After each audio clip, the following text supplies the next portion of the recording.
average consumer here. I hope everybody is healthy and safe. I'm just doing an update on this TV. I've had a few requests from some of my viewers regarding color banding, vertical banding, and also grayscale and dirty screen effects on this TV. Now, just before I start, I've had to turn the lights off. So my main light in the room I had to turn off because it was glaring, so you can see the glare of the light on the TV. But I had to leave something on in the background, otherwise it actually looks worse on screen on the phone when I'm recording than it does in real life. So this is the best accurate kind of way I can do it. Now, I've taken slightly longer to make this video, roughly around 3 days. Just to let everybody know, I am roughly 1.8 meters away from the TV, and I've done this for the test I've done on 3 other TVs as well. So unfortunately, I didn't record anything for the other TVs because it was at family members' houses and they had personal photos and stuff around the TV. So I didn't want to blur anything out because then it distorts the image that you see. So anyway, I tested it on a LG OLED TV, and the quality on that, my cousin had a 75-inch LG OLED TV. He bought it in January. Now, the shocking thing was I played exactly the same footage on his TV, and the color banding and the vertical banding was okay. But when it came to dirty screen, he actually had massive lumps of dirty screen. That's done when the process of making the actual screen and then assembling the screen. Now this dirty screen, it's on here as well, but it's not prominent. You cannot see unless you have a really bright white and gray background at the same time. That's the only time you are going to experience that you have a dirty screen or grayscaling issues. I'm not saying all TVs are perfect, but that LG is going back to whichever shop he's bought it from. So he's already started the process of getting that sorted because he has a 5 years warranty on that. That includes screen burning, anything that should go wrong with the screen, that's all covered under his warranty. So anyway, yeah, that was a shock to him and a shock to me because he paid over £3,800 for that TV only in January, and for it to happen so quick, it is unbelievable. Okay, so the same test was also done on a Samsung LCD. That TV was roughly around a year and a half old, and if I compare that TV to this Sony TV, that Samsung TV was slightly worse. You'll understand when I play this first video, because this one is about color banding and vertical banding, as in whatever image you're going to see on the TV now when I play the video, it's going to be the color. It's going to be, you're going to see that the lines are not crisp all the way around when the color changes from, say, the top right or the top left, or even from the bottom left and bottom right. And you'll see that right in the middle of the screen, it's very clear, it's very vibrant, but you'll see the surrounding areas, the lines are not crisp, they're like really blurry lines. The next thing I wanted to let you know is that the TV's on the vivid setting, the brightness is the highest, and I've taken off anything to do with color accuracy or the best TV settings. So I've put it on the brightest setting so you see everything on the TV. Okay, so like I said to you before, my brother has the same TV but in a 75-inch. Now, I tried it on his TV as well. His TV is actually worse than mine. So then I looked online. I went on a few websites and I had a look. Everywhere I've checked, they say anything above 55-inch. So 55-inch is fine. Anything above that, so 65, 75, and 85, you're definitely gonna be getting color banding, vertical banding, grayscalings, dirty screen, and any halo effects that you're going to see around the corners. You're going to see more in bigger TVs than you'll see in the smaller TVs. That's because when the screen is made and it's picked up and then put into the frame and then it gets compressed, the process from picking it up, putting it into its chassis and then compressing the screen and then putting it together, that's where the dirty screen comes into effect. Because if the screens are not held right, or they're not put right, or there's too much pressure applied to the screen, you will get that issue. Number two is that when you get your TV brand new and it gets delivered to your house, and then when you are about to remove it from the box, if you remember, it always says do not hold the screen itself, hold the edges. The reason why you do not want to do that, because if you put any pressure on with your thumb or your finger, this will affect the dirty screen as well, because the screen is already compact and tightly put together, that if you put any more pressure on it, you won't see anything, you won't damage it you won't notice anything. Because only when you do this test that you will notice that the screen has a darker patch where you touched it. Okay, that's all out of the way. I'm now going to play this one video, which is all about color banding test and a vertical banding test as well. And like I said, you'll see the jarring borders between the shadows, and you'll see like more blue, and you'll see less of this transition, sorry, between one color to another color. Okay, so I'm just going to play that video now. So as you can see, if just look towards the bottom and the top, and you'll see the color banding. So it's more here. Just gonna put the volume down on this. Yeah, so you can notice just around the top, and you can notice quite a lot of it just around here, as you can see here in the corners. Just not there, but you'll see around here. The color is not sharp. It's very the color is very flaky. You know, I don't know, there's other words for it, but it's not crisp. But it's worse on the 75-inch, because I've seen it on the 75-inch, and it was really bad on the LG. On the Samsung TV, it was okay, but it was still worse than this. But like I say, when you watch TV, you're not going to notice any of this stuff. Because you're on the highest settings, and if you leave it in standard, you're very rarely going to see it. But I've put it in vivid and the highest setting in terms of brightness, so I can show this on the phone.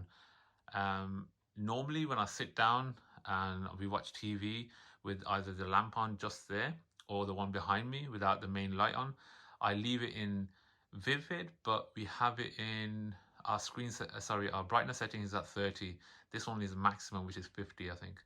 So as you can notice, you can see all the jarring everywhere. This is color banding. Like I said, I've ran the same test a few times, and it's given exactly the same outcome on all the TVs, in the terms that I can see the lines are appearing in the same places, and it's more in others and less only in the Samsung. Like I said, it's very minute, but that's an older TV, that's like 2 years old.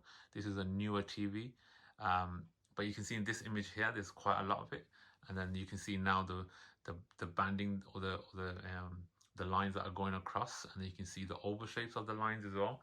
So it's very prompt. You can see it only when you do a test. When you're sitting down and you're watching TV, you're not going to see it. When you sit down and you play a game like I play on my PlayStation 5, you're not going to see it. Okay, so in this test now, you're going to see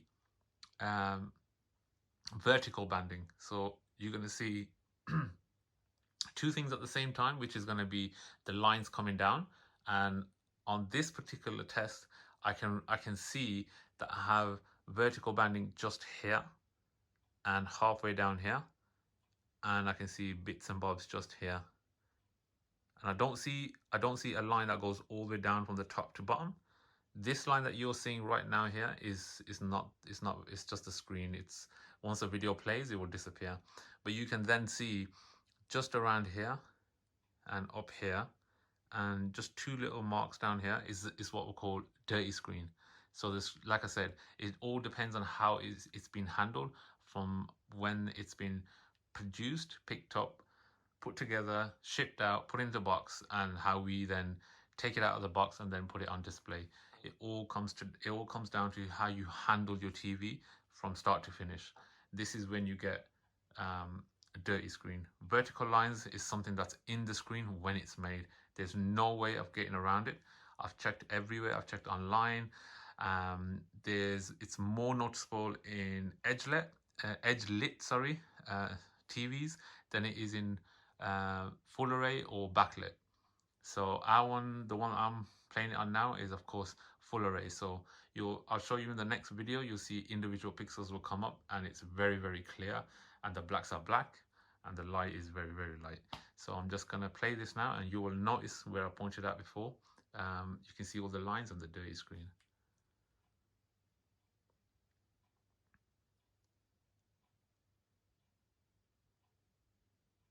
And you can just make out the line just here, and you can see the dirty screen. All the little white patches you can see, that's all dirty screen there, just a bit there, and then a small amount just there. I don't know how well it's coming through the phone, but when I'm looking at it from here, I can see it very clearly. But like I said, again, you do not notice it. You do see the corners. So this video here will show you the actual pixel brightness, and you can see individual pixels. So if you notice just around here, when the firework goes off, you can see like a little white background. But you can see the individual pixels do light up very brightly, and this test really sees how far the light can emit, and if there's any white patches behind it. On the actual phone, it showed a white patch on exactly where this one is, as you can see now.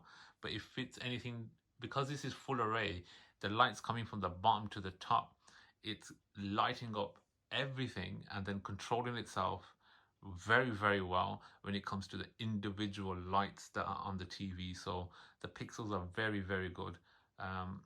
When I'm playing a certain game and it's a night scene, the quality of the screen and the blacks are really black. As you can see right now, the video is still running. It's just, it waits for everything to die down, so it's totally black, and then the next firework will come up. And as you can see, it's when the firework does come up, it's very bright. You can then see it's individually LED will come up, and yes, you will get some bright spots around here, and I've tested it on the 75-inch as well. It's more on the 75 than it is on the 65, and the OLED, that performed the best, even though it had a dirty screen, because I couldn't really see any white patches anywhere when I was playing the video. But you can see on here, it's very clear. I just let this run for a little bit longer. Then I have one more video after this. And like I said, I've tested in total 4 TVs, and they've all been from the same distance, 1.8 meters.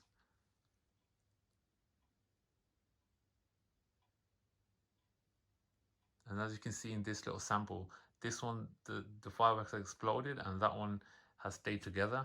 And you see that individually, that this light emitted its own, and then the surrounding emitted its own light. And then you see that little white initial flare that disappears, and then the pixel takes over, and then it's perfectly fine.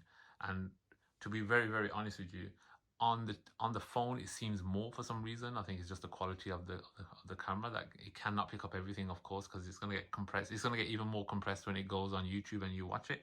But I'm recording it at 4K 60 frames per second on the iPhone 11 Pro, so you can see that all the pixels are perfect.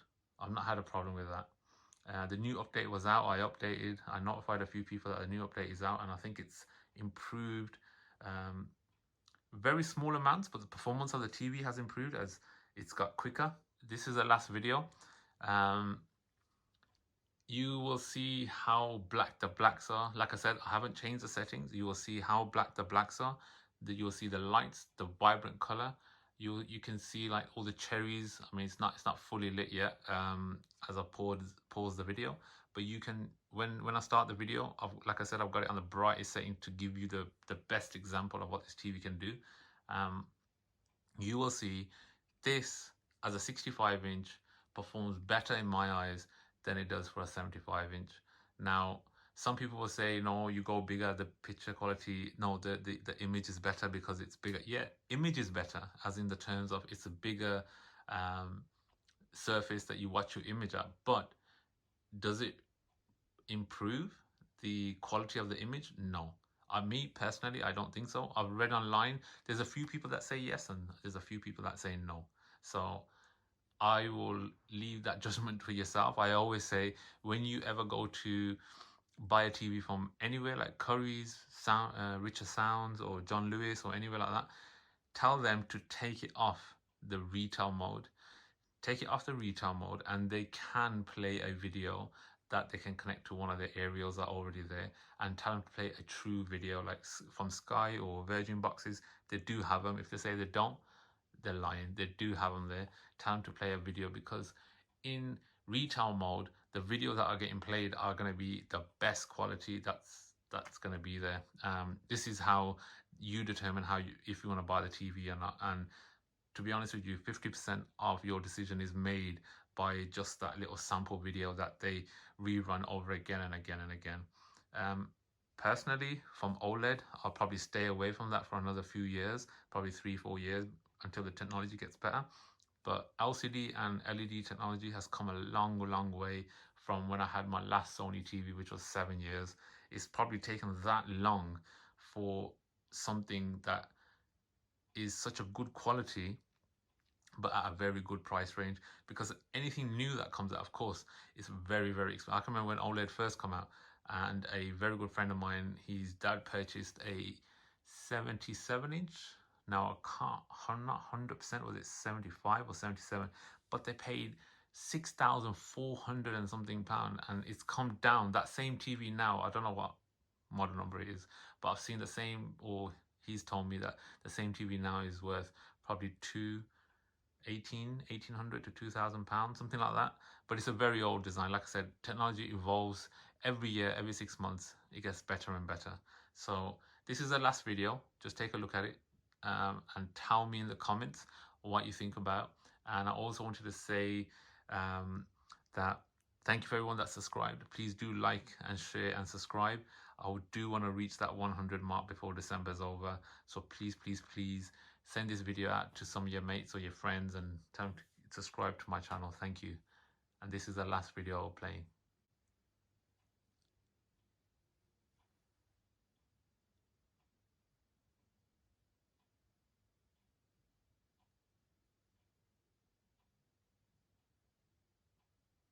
And you can clearly see here the light is going around the object.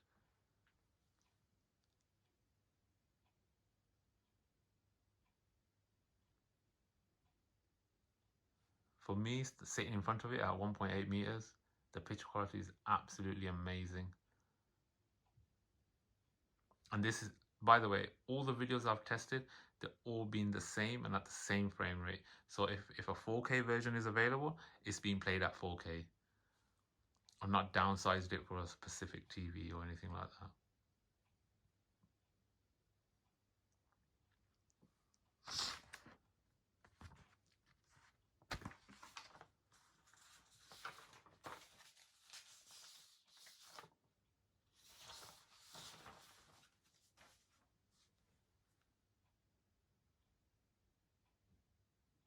And you can see the color banding again, the issues that you have on the side, and you can just make it out there. But it's more prominent in the actual phone, because if I look away from the phone and look at just the screen itself, it's very minimal. But when I look back on the phone, it has this little kind of a blue tint. Now, I've tried my best to get it to a quality where when you look at it, you're almost at the same kind of quality if you had it inside, you had it set up at your own house and you were watching the same video. So as you can see in here, you can see all the lights running down, shadows going over the picture, and then vice versa, opposite way, and different colors at different points in the image. So anyway, I hope you liked the video. This took me about 3-4 days. I just wanted to make sure that everything was done in a manner where I'm not a professional. There's no way I'm not in that league where other people are. But if you want to see more information regarding this TV, I can recommend one channel. It's called HD TV. If you go on there, they have the review regarding this TV and many other TVs. Um, he speaks about there's a certain TV that is good for Xbox, and this which is an LG, and then there's a certain TV good for PlayStation, and then you get others. I said there's some images or some TVs that are really good for a whole all rounder kind of performance that you're looking for. Um, but for me, I done my research. I went through quite a lot of videos and I went to quite a lot of stores to go and check them all out. And at the end of the day, I went for this Sony TV. Thank you very much for coming and having a look at this video. Like I said, please share, like, and subscribe. And hopefully, I'll see you in the next one. Thank you very much and stay safe and healthy. See you next time.